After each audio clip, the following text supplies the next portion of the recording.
So I haven't got too much going on for this video today. It's lazy Sunday sort of situation, bit of a tidy up sort of video. Got a lot more little bits and bobs to do in the engine bay and like the transmission and drive shaft and stuff on the C33. I'd like to put all the panels and all that stuff back onto the car so I can clean up that bay. I still have the motor and trans and heat everything still on the ground, as you can see, so I'd like to move that out of the way and clear this bay out so I can hopefully get the red truck in so I can work on that, because it's been horrible weather the last couple of days and don't feel like working on the truck in the wet. I just got back from a trip to Hawke's Bay, caught up with a good couple of mates and stuff, you know, had a big weekend, but managed to pick up the factory shocks off my not my original, but the white shell that I had for this car, the parts car for this car. Managed to pick up those shocks so I can get out these, which are just shocks with no springs at the moment. It's pretty good, but I do need to put the factory shocks back in so that it is getting close to roadworthy. So obviously need springs for roadworthy. So I've been chipping away at a few things here. I've got the power steering pump attached. The loom is just all over the place. I need to sort of unplug everything and route it properly, but for now it's whatever, I'm not too worried about it.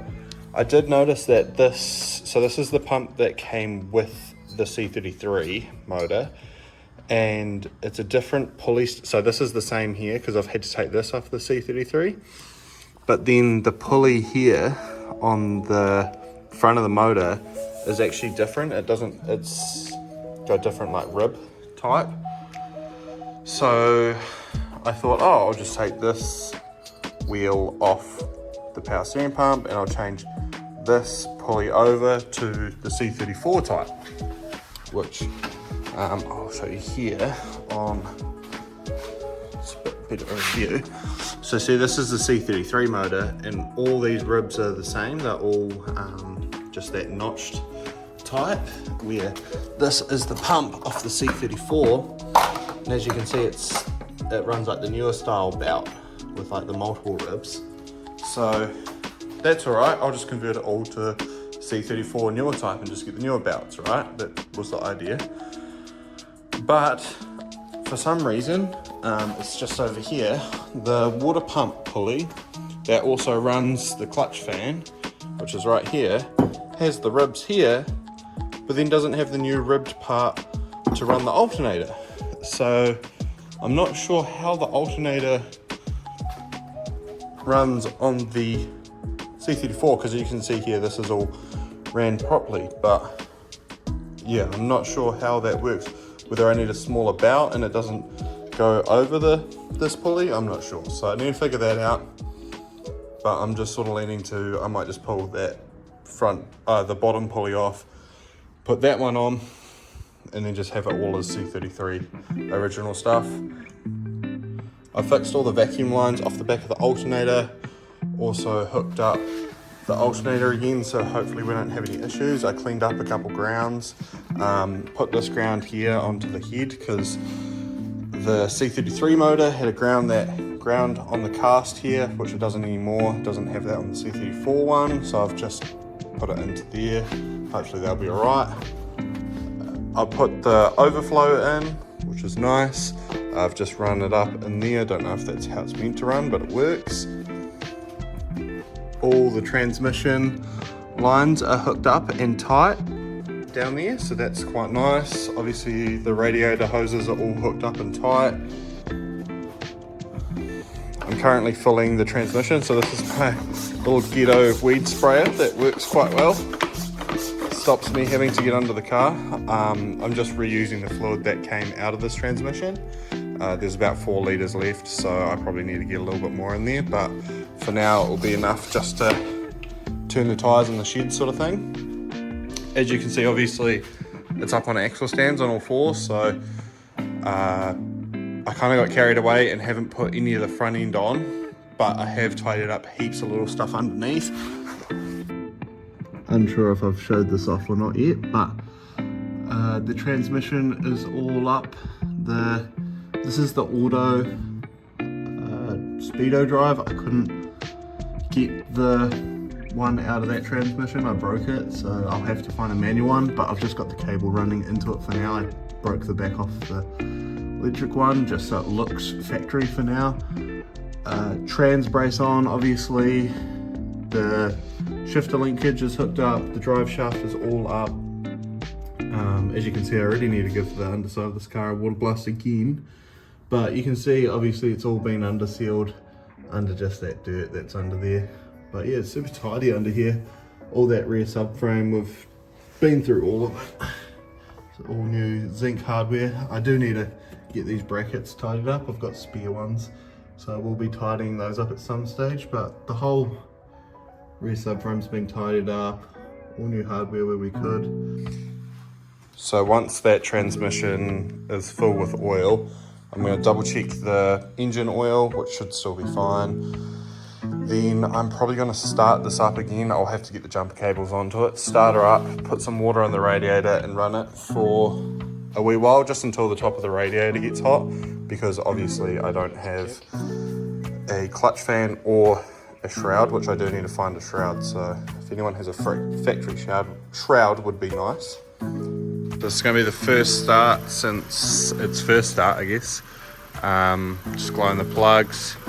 It's been on the Falcon for the last 10 minutes or so while I was filling up the water. Found a couple leaks, so I'm going to try and get away with no start your bus at this time. Just give her a little blat with the hand. Right, second time glowing it. Nothing. Okay. Okay, I forgot that this is an automatic and won't start without it being in park. So now that it's in park, it should crank. So I'll give it some gas when we start it, see if she'll start.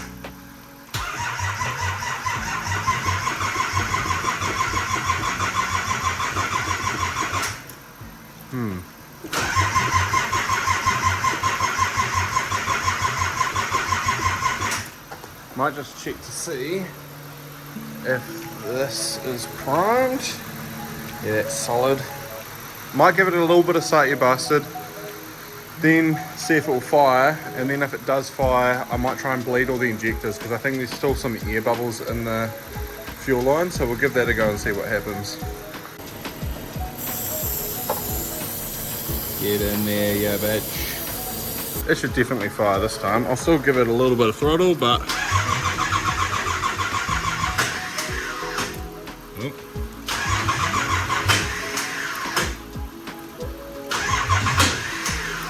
That starter's doing some weird shit, man.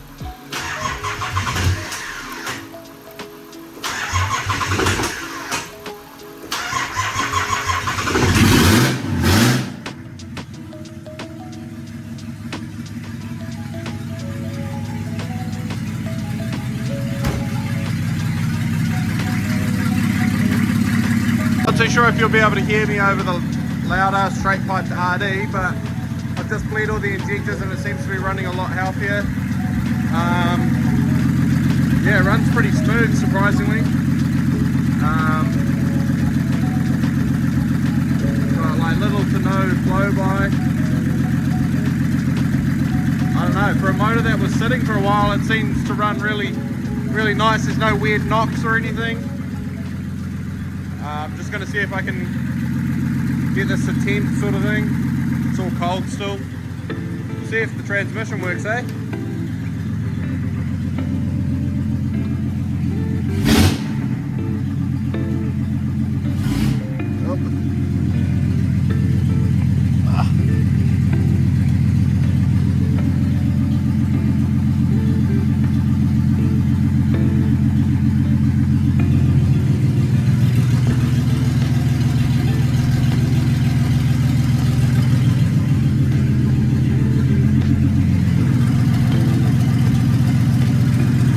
Maybe it's open diff.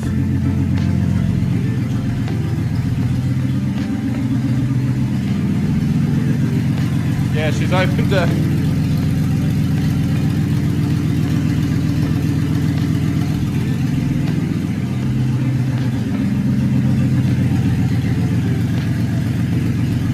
It's a bit sad. No one likes an open diff.